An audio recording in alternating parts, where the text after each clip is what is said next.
Hai semua, saya Waning Sifaina Pradani dengan nomor induk mahasiswa 0603520034.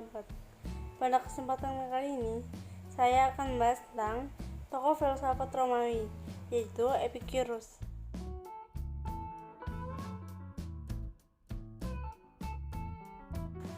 Epicurus lahir di Pulau Samos, Athena, Februari 341 sebelum Masehi.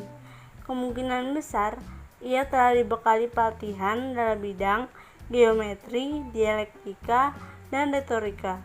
Epicurus pernah belajar dari seorang tokoh Platonis dari Samos yang bernama Pamfilos, kemungkinan sekitar 4 tahun. Ketika Epicurus berumur 30 tahun, ia mulai mengajar di Mitilene. Ajaran Epicurus mengakibatkan keresahan di sana, sehingga ia terpaksa pergi pada tahun 310 sebelum Masehi.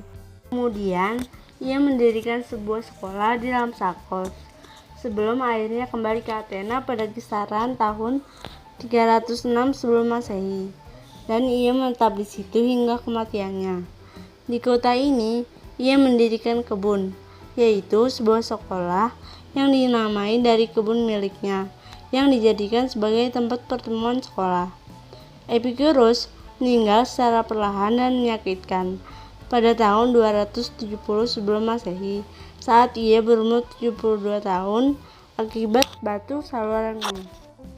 Epicureanisme, salah satu aliran filsafat pada masa Helenisme yang muncul pada masa Yunani ini, ternyata juga sudah menawarkan konsep bahagia yang berbentuk hedonisme.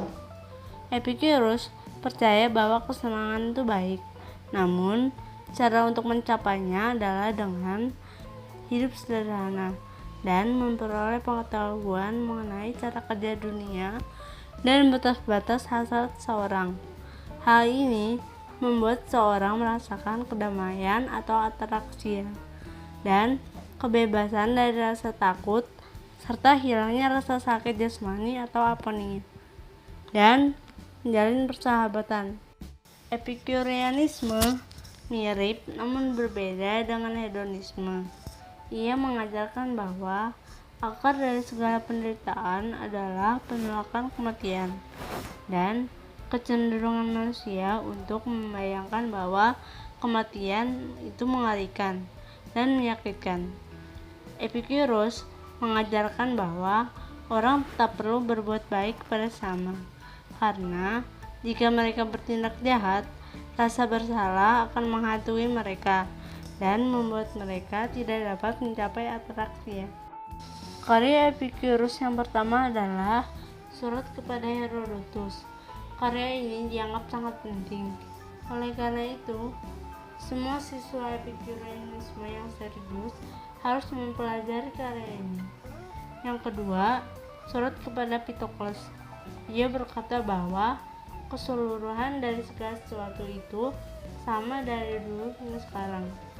Yang ketiga, Surat kepada Menoikeus yang membahas tentang teologi dan hierarki keimanan.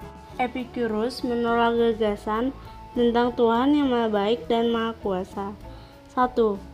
Jika Tuhan tidak dapat mencegah kejahatan, maka ia tidak sepenuhnya berkuasa. 2.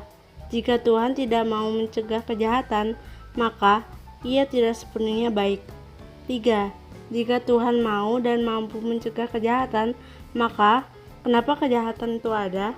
Trilema Epicurus adalah 3 gugatan yang dirancang sedemikian rupa untuk membuat orang yang ditanya merasa serba salah atau berada dalam dilema.